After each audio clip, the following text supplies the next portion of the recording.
Mon fils a arrêté le foot sans rien nous dire.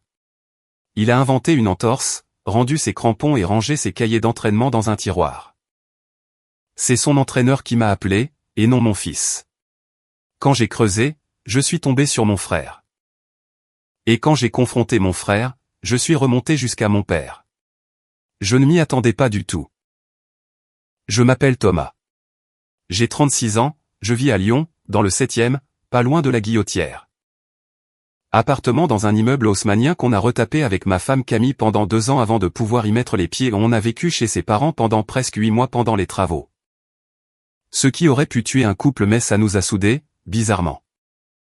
Camille a 35 ans, elle est infirmière en pédiatrie à l'hôpital femme-mère-enfant. Elle fait des gardes longues.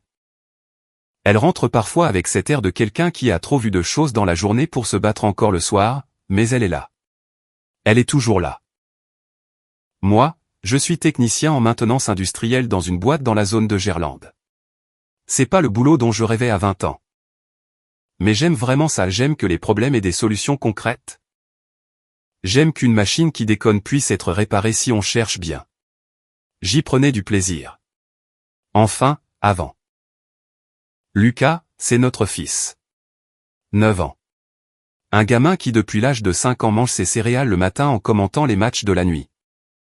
Qui a des petits cahiers à spirale couverts de formations tactiques qu'il dessine lui-même des 4-3-3. Des 4-2-3-1, avec des flèches qui montrent les déplacements, les zones de pressing, les rotations. Un truc de dingue pour un gamin de son âge. Il connaît par cœur les statistiques de l'OL des 5 dernières saisons. Il peut vous expliquer pourquoi un latéral offensif dans un système en 3-4-3 doit avoir un profil différent d'un latéral dans un 4-3-3. À 9 ans. Il jouait dans le club du quartier depuis 2 ans. Terrain en herbe synthétique, 2 stations de tramway depuis chez nous. Le T2, direction Perrache puis correspondance, ou alors on y allait à pied quand il faisait beau. Le dimanche matin. Je descendais acheter des croissants à la boulangerie en bas de l'immeuble pendant que Lucas mettait ses affaires dans son sac. Et on rentrait en commentant le match lui surtout, moi j'acquiesçais en essayant de suivre. C'est fini depuis 2 mois. Enfin, c'était fini. Je reviendrai là-dessus. L'appel de Raphaël, je l'ai eu un mardi soir. J'étais encore dans le vestiaire de l'usine, encore en tenue de travail. Les mains qui sentaient l'huile de graissage même après le lavage. Numéro inconnu. J'ai décroché parce que j'avais peur que ce soit quelque chose pour Lucas, pour Camille. C'était bien pour Lucas. Raphaël Ferreira, il s'appelle. La cinquantaine, entraîneur bénévole du club depuis des années, père de 2 adolescents. Je le voyais tous les dimanches depuis 2 ans, on échangeait quelques mots sur le parking. Un type bien, sérieux avec les gamins, qui prend le temps. Thomas ? C'est Raphaël, l'entraîneur de Lucas. Pardon de vous déranger le soir, mais voilà. Lucas m'a rapporté son équipement vendredi. Il m'a dit qu'il avait une entorse à la cheville et qu'il allait devoir arrêter quelques semaines. Et moi ? Je voulais vous appeler parce que je suis pas médecin. Mais j'ai trouvé ça bizarre. Il avait les larmes aux yeux en me rendant les crampons. Il a dit que c'était rien. Que ça allait, mais il pleurait presque. Et depuis le début de la saison. Lucas est l'un des gamins les plus impliqués que j'ai. Il m'a jamais semblé quelqu'un qui arrêterait comme ça. J'ai eu froid, d'un coup. Alors que j'avais chaud 2 secondes avant. Quelle entorse ? Voilà. C'est pour ça que j'appelle. Je me suis assis sur le banc du vestiaire, les autres gars avaient déjà filé. J'ai demandé depuis quand ça datait. Raphaël m'a dit que Lucas était venu le vendredi après l'école, seul, sans prévenir, avec son équipement dans un sac plastique. Qu'il avait demandé à lui rendre les crampons parce qu'il en aurait plus besoin. Que quand Raphaël lui avait demandé si ses parents étaient au courant, Lucas avait dit oui. Lucas lui avait menti. Lucas lui avait menti, il était venu rendre ses crampons en cachette, en pleurant, en disant que c'était rien. Merci de m'avoir appelé, Raphaël. Vraiment. J'ai raccroché. Je suis resté une bonne minute sur ce banc, à regarder mon casier. J'ai pensé à Lucas vendredi après l'école. Je travaille en horaire décalé ce jour-là, je rentre tard le vendredi. Camille avait une garde. Lucas était allé chez la voisine du dessus, Madame Aubert, comme souvent quand on rentre tard. Pendant ce temps-là, il était allé au terrain, seul, rendre ses crampons.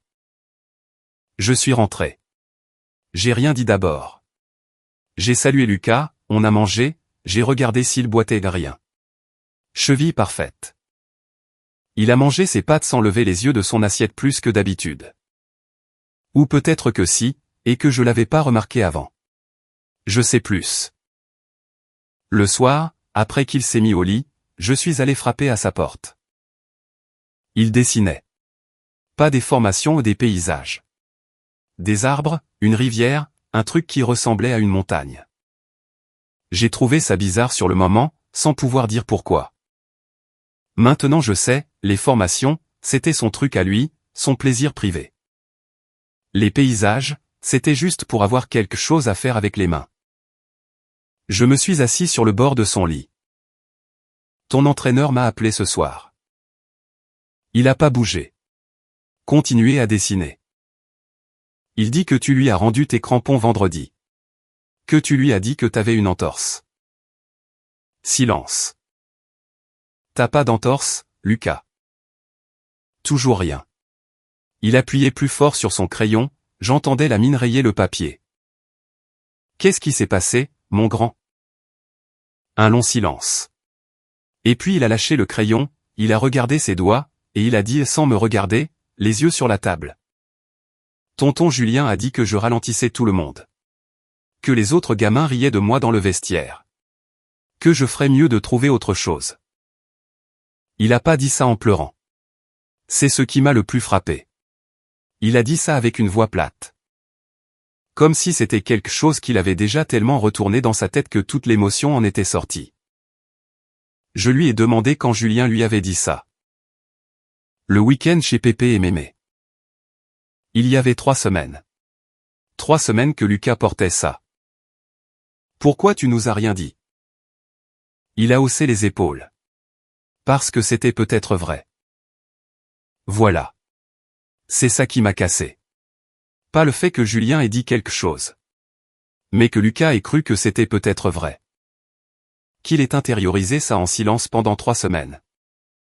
En rangeant ses cahiers de formation dans un tiroir, en arrêtant de commenter les matchs le matin. En allant rendre ses crampons en cachette en pleurant.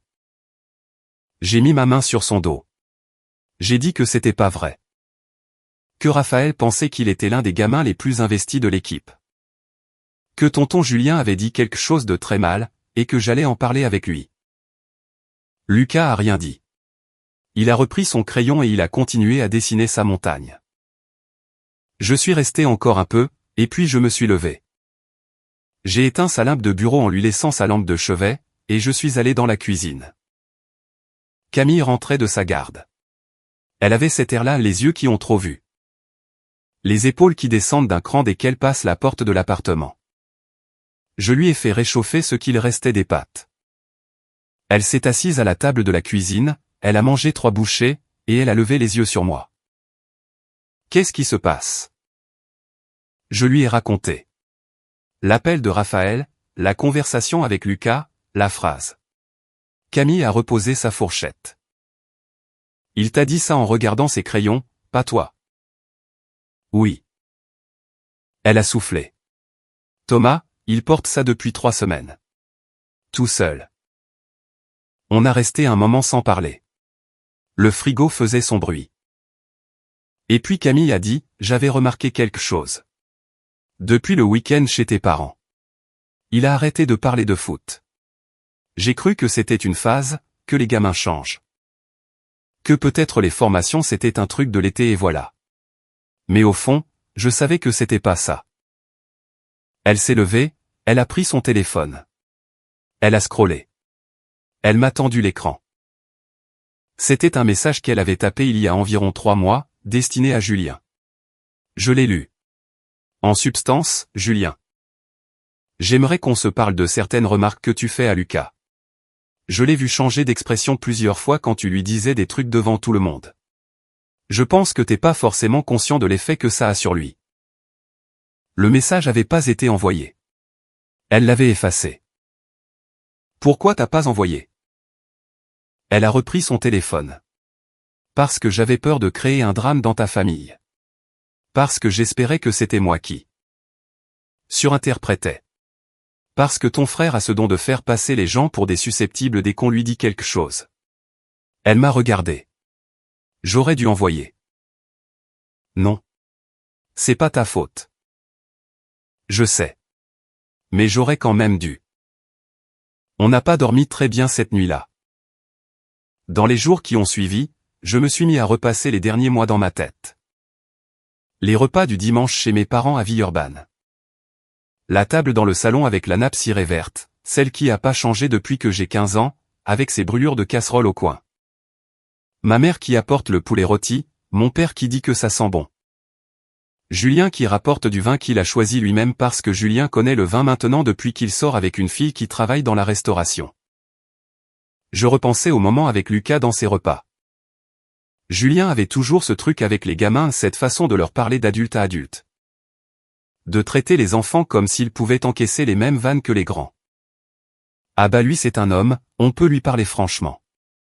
Genre de phrase.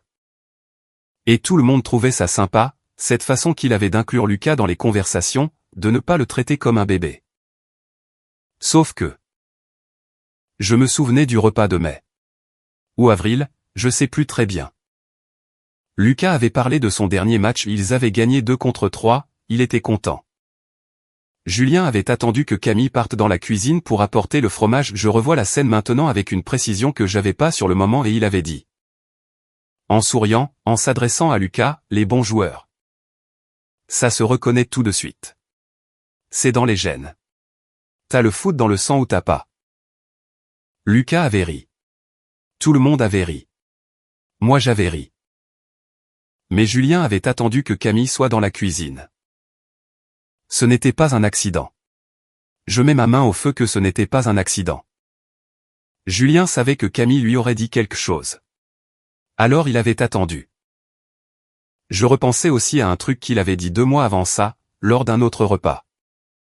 Lucas avait raté un match à cause d'un rhume et il était triste.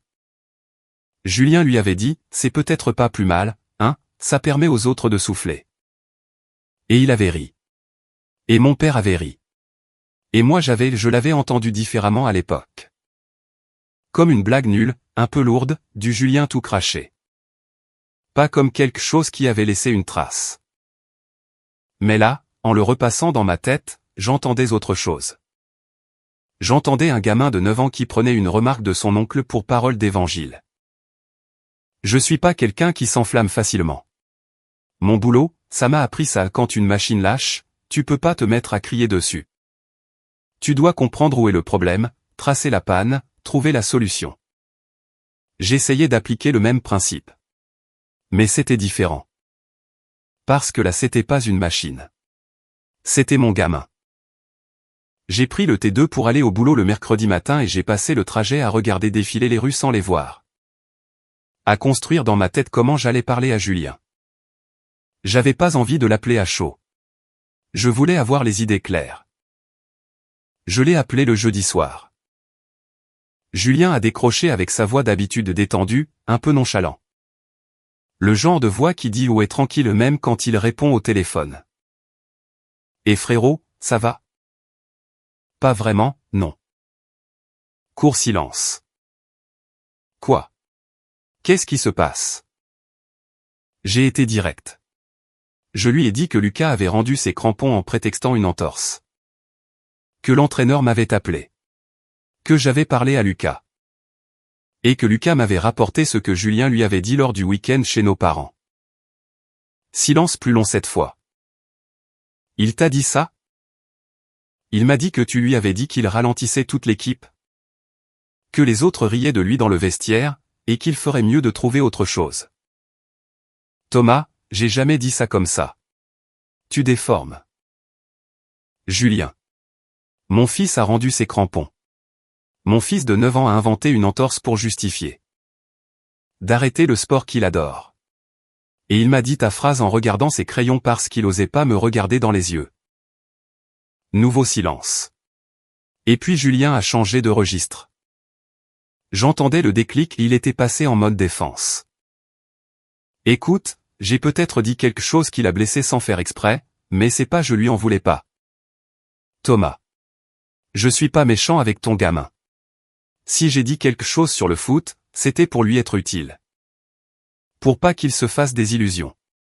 Les gamins ont besoin qu'on leur dise la vérité parfois, c'est pas en les couvant qu'on les aide. Voilà. Exactement ce à quoi je m'attendais. La vérité sur quoi? Qu'il est le boulet de son équipe? Raphaël, son entraîneur, dit que c'est l'un des gamins les plus investis. Bah l'entraîneur il va pas dire le contraire devant les parents, Thomas, allons. Julien. Quoi? Le monde du foot c'est dur et autant qu'il le sache tôt, c'est ça que t'allais dire? Micro-silence. Ben ouais, un peu. C'est la réalité. C'est là que j'ai entendu quelque chose.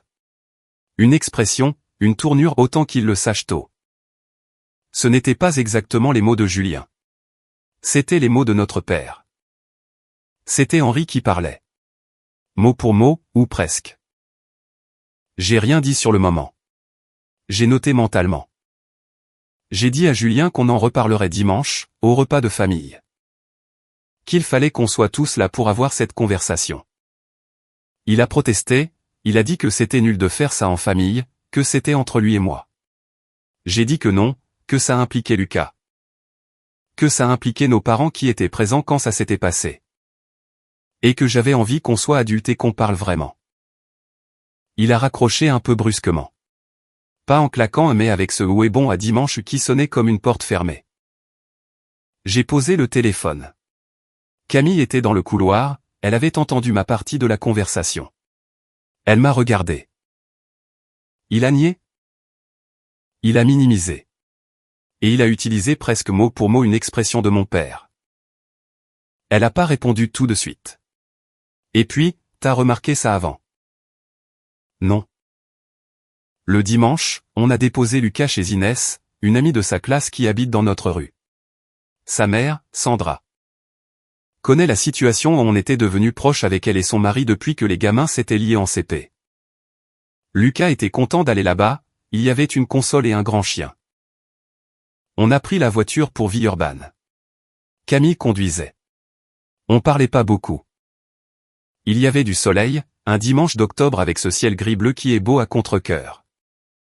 À un moment Camille m'a dit, t'as décidé comment tu veux aborder ça? Pas encore. Je veux voir comment ça part. Elle a hoché la tête. On n'a pas dit grand-chose d'autre jusqu'à la maison de mes parents. Ma mère avait fait sa salade de gésier, il y avait une odeur de poulet dans tout l'appartement dès qu'on a ouvert la porte. Mon père était dans son fauteuil. Télé allumée sur BFM mais le son coupé et il fait ça depuis sa retraite. Je crois que c'est juste pour avoir quelque chose à regarder quand la conversation pèse. Julien était déjà là, assis à table avec une bière, il regardait son téléphone. On s'est dit bonjour. Le genre de bonjour cordial et légèrement tendu où tout le monde sait qu'il y a quelque chose dans l'air mais personne nomme quoi. Ma mère a servi la salade. On a parlé de trucs normaux le temps. La réforme des retraites dont mon père parle à chaque repas depuis 2 ans, le nouveau chantier dans le quartier. Julien était plus silencieux que d'habitude. Il souriait quand même, mais moins naturellement. Au moment où ma mère a apporté le poulet, j'ai posé ma fourchette. Je veux qu'on parle de Lucas. Julien a levé les yeux. Mon père a baissé les siens vers son assiette. Ma mère a dit, qu'est-ce qui se passe avec Lucas? J'ai expliqué. Méthodiquement, sans crier. L'appel de Raphaël. La conversation avec Lucas. La phrase que Lucas avait rapportée. Le fait qu'il avait rangé ses cahiers dans un tiroir, qu'il avait arrêté de parler de foot. Qu'il était allé rendre ses crampons en cachette en prétextant une entorse. Ma mère avait la main sur la bouche. Julien m'a laissé finir. Et puis il a recommencé. Plus patiemment que au téléphone, mais le même fond, il l'avait pas dit méchamment. Il voulait pas le blesser, les gamins ont besoin qu'on les prépare à la réalité. C'était peut-être maladroit mais c'était pas malveillant. J'ai aucune raison de vouloir du mal aux gamins de mon frère, c'est ridicule. T'as attendu que Camille soit dans la cuisine pour lui dire ça. Julien a pris un air agacé. J'attendais pas, j'ai juste... T'as attendu. J'ai repassé la scène dans ma tête. T'as attendu qu'elle parte. Thomas, tu me prêtes des intentions. Julien. Ma mère avait dit ça doucement. Pas fort. Juste son prénom. Il s'est arrêté. Ma mère a regardé son assiette une seconde, et puis elle a dit sans élever la voix. Comme si elle le disait à elle-même autant qu'à nous, Julien. C'est exactement ce que ton père disait à Thomas à son âge. Silence complet. Mon père n'a pas bougé. Il regardait son assiette. Julien a ouvert la bouche, l'a refermée. Sa mâchoire faisait quelque chose. Il cherchait quelque chose à dire et rien venait. Moi, j'ai eu l'impression que quelqu'un avait allumé une lumière dans une pièce que j'avais pas ouverte depuis longtemps. Parce que ma mère avait raison, évidemment. Je le savais quelque part, j'avais entendu l'écho dans les mots de Julien au téléphone. Mais là, dit comme ça, dans ce salon avec la nappe verte et l'odeur de poulet, c'était différent. Henri. Notre père. Mécanicien retraité, 64 ans. Homme qui n'avait jamais cru qu'on élevait les enfants en leur disant « bien joué ». Qui pensait qu'on les aidait en leur montrant leurs défauts. Qui m'avait dit à 10 ans, quand je jouais au foot moi aussi. Que j'avais les pieds crochus et que c'était sympa comme hobby mais faut pas se faire d'illusions. Qui disait ça avec ce ton mi-taquin mi-sérieux qui rendait impossible de répondre sans avoir l'air de manquer d'humour. Exactement comme Julien. Julien avait appris de lui. Il avait pas fait ça par calcul. Il avait grandi en entendant mon père parler comme ça, et quelque part dans sa tête. C'était devenu la façon normale de parler aux gens qu'on aime pour les aider. C'est pas une excuse. Mais c'est une explication, et elle change quelque chose. J'ai attendu. Laissez le silence faire son travail. Et puis j'ai regardé Julien. Tu te souviens de quand t'apprenais le vélo? T'avais quel âge? 7. 8 ans? Tu tombais tout le temps au niveau du virage devant chez Pépé et Mémé Ferrandi. Tu te souviens de ce que papa te disait quand tu tombais? Julien n'a pas répondu. Il regardait la table. C'est pas un piège. Je te demande juste de te souvenir. Toujours rien. Et mon père a dit quelque chose. Sa voix était bizarre, pas tremblée, pas cassée, juste différente de d'habitude. Moins sûre d'elle. Il a dit. Je lui disais que tomber c'était de sa faute. Que les autres gamins tombaient pas autant. Que s'ils prenaient pas ça au sérieux, il y arriverait jamais. Personne n'a bougé. J'aurais pas dû parler comme ça à mes gamins. 36 ans. C'est le temps qu'il avait mis pour dire ça. Je suis pas quelqu'un qui cherche les grandes scènes émotionnelles, j'avais pas prévu que ça me ferait l'effet que ça m'a fait. Mais entendre mon père dire ça, là, dans ce salon, c'était, je sais pas comment dire autrement, c'était comme regarder quelque chose se redresser après des années penché de travers. Julien a pas pleuré. Il a juste arrêté de se défendre. Il regardait mon père, et quelque chose dans son visage avait changé. Pas de la honte ostensible, pas de la grande émotion théâtrale. Juste quelqu'un qui commence à assembler des pièces d'un puzzle qu'il refusait de voir. Ma mère s'est levée silencieusement pour aller à la cuisine. Peut-être pour pleurer un peu en douce, peut-être pour mettre de l'eau à bouillir, je sais pas. Les deux, probablement. J'ai regardé Julien. Je suis pas là pour t'accabler. Je suis là pour que ça change. Et pour que Lucas puisse continuer à te voir sans risquer de récolter des trucs qui lui font du mal. Julien a mis ses coudes sur la table. Il a frotté son visage avec ses mains. Je savais pas que je faisais ça. Je veux dire, je savais pas que c'était aussi, je pensais vraiment que c'était de l'humour. Je sais. Ça veut pas dire que c'est bien. Je sais aussi. On s'est regardé. Pour la première fois depuis le début de cette conversation, on se regardait vraiment. Qu'est-ce que tu veux que je fasse? Camille, qui avait presque rien dit de tout le repas, a posé sa main sur mon avant-bras une seconde, un geste discret, juste pour me dire qu'elle était là. Et puis elle s'est penchée légèrement vers Julien et elle lui a dit, calmement, t'as une chance. Prends-la. Julien l'a regardé. Il a hoché la tête. J'ai posé mes conditions clairement. Premièrement, avant que Julien revoie Lucas, il fallait qu'il ait une vraie conversation avec lui. Pas un SMS. Pas un cadeau. Une vraie conversation en face à face où il lui expliquerait avec des mots accessibles à un gamin de 9 ans qu'il avait dit quelque chose de faux et de blessant, et qu'il était désolé. Deuxièmement, Julien devait faire un travail sur lui-même. Consulter quelqu'un, un psy, un thérapeute. Peu importe l'étiquette, pour comprendre d'où ça venait et ne pas le reproduire. Je lui ai pas dit ça de manière méprisante. Je lui ai dit que je l'avais fait moi-même à 29 ans après une période difficile, et que ça m'avait aidé. Troisièmement, pendant quelques mois, les interactions avec Lucas se feraient en présence de Camille ou de moi. Pas parce que je pensais qu'il allait recommencer immédiatement. Mais parce que Lucas avait besoin de temps pour reconstruire une relation de confiance, et que moi j'avais besoin d'observer. Julien a écouté. Il a pas aimé ça, je voyais à sa mâchoire qu'il avait envie de dire quelque chose, de négocier, de repousser. Mais il a tenu. D'accord. D'accord pour les trois. Ouais. Les trois. Mon père regardait par la fenêtre. Ma mère était revenue de la cuisine avec le fromage et s'était assise. Personne n'a vraiment fini le repas. On a bu du café, on a parlé de choses plus légères, et on est parti vers 16 heures. Dans la voiture sur le chemin du retour, Camille a regardé la route un moment, et puis elle a dit, « Ton père. » Je sais. Tu t'y attendais? Non. Elle a conduit un moment en silence. Ça change quelque chose pour toi? J'ai réfléchi. Je sais pas encore. Demande-moi dans 6 mois. Elle a souri un peu. Le lendemain soir, j'ai eu un message de Julien.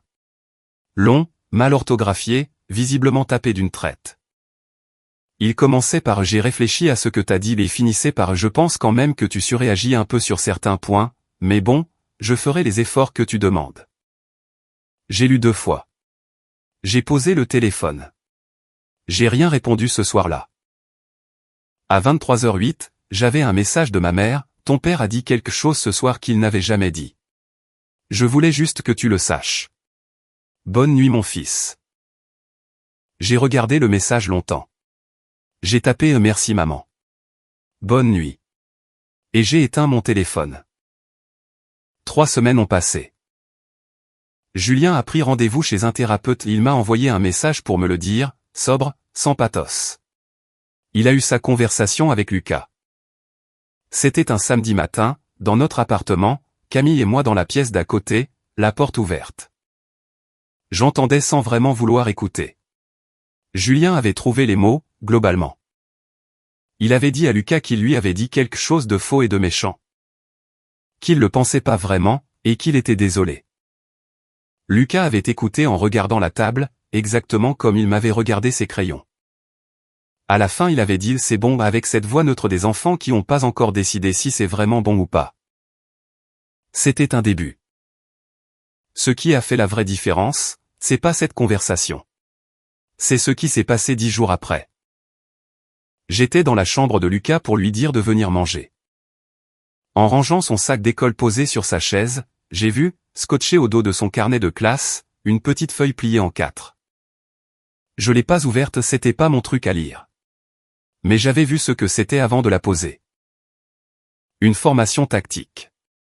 Un 4-3-3, avec des flèches au crayon, les positions notées avec ses abréviations habituelles. J'ai rien dit. J'ai rien montré. J'ai juste posé le sac et j'ai appelé Lucas pour le dîner. 2 jours plus tard, il m'a demandé si son kit de foot était dans son sac. Tu veux y retourner? Il a haussé les épaules avec ce geste de gamin qui veut pas avoir l'air trop enthousiaste. Bah ouais. Enfin si t'es d'accord. Je suis d'accord. J'ai appelé Raphaël le soir même. Il était content. Il a dit que Lucas était attendu, que son absence avait été remarquée. Il a pas dit ça de manière dramatique, juste comme un fait. Le premier entraînement, j'ai accompagné Lucas. On a pris le T2 comme avant. Lucas portait ses crampons dans un sac, les mêmes, ceux que Raphaël avait gardés. Il a pas grand parlé dans le tram. Mais il regardait par la fenêtre avec cet air de quelqu'un qui s'en va quelque part plutôt que de quelqu'un qu'on traîne. Quand Raphaël l'a vu arriver, il lui a fait un signe de la main, naturel, sans chichi. Pas le genre de beau tu reviens, tout le monde t'attendait et qui aurait mis Lucas mal à l'aise. Juste un signe. Lucas a posé son sac, sorti ses crampons, et il a couru rejoindre les autres. Je suis resté assis sur le banc à côté des autres parents pendant 1 heure.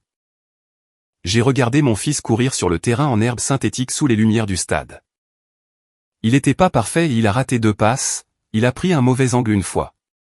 Mais il courait. Il appelait le ballon. Il criait les prénoms de ses coéquipiers. À un moment il m'a regardé depuis le terrain et il m'a fait un signe de tête. Juste ça. Je lui ai répondu pareil. Quelques jours après, un soir de semaine, Lucas m'a trouvé dans le salon. Papa, y a un match ce soir. Ligue des champions. Tu veux regarder avec moi? Camille était de garde. On était tous les deux. Je veux bien, oui. J'ai pris des chips dans le placard. Lucas a pris son vieux survêtement de l'équipe le vert et blanc du club. Il était un peu petit pour lui maintenant mais il l'avait remis quand même. On s'est installé sur le canapé. Dès le coup d'envoi, Lucas a commencé à commenter. L'organisation défensive, les couloirs, le décrochage du numéro 10. À un moment il m'a expliqué pourquoi le 4-3-3 était supérieur au 4-4-2 dans la plupart des contextes, les triangles au milieu. La densité centrale, la liberté donnée aux ailiers. J'ai pas tout suivi. Mais j'ai dit oui à tout. À un moment je me suis levé chercher un verre d'eau. Et en passant devant l'entrée j'ai vu ses crampons posés près de la porte. Proprement pas jetés, pas cachés dans un coin, pas mis dans un placard. Juste là, à côté de ses baskets de tous les jours, comme si c'était leur place normale. Je me suis rassis sur le canapé. Lucas était en train d'expliquer pourquoi le pressing haut était efficace uniquement si l'équipe avait une bonne organisation à la perte de balle. J'ai pris une poignée de chips. T'as raison. Il m'a regardé. T'as même pas écouté. Nan. Mais t'as quand même raison. Il a souri, un vrai sourire, le sien, pas le sourire poli qu'il nous faisait depuis des semaines. Il a repris les yeux sur le match. Et je me suis dit que les choses ne reviennent jamais exactement à leur état d'avant.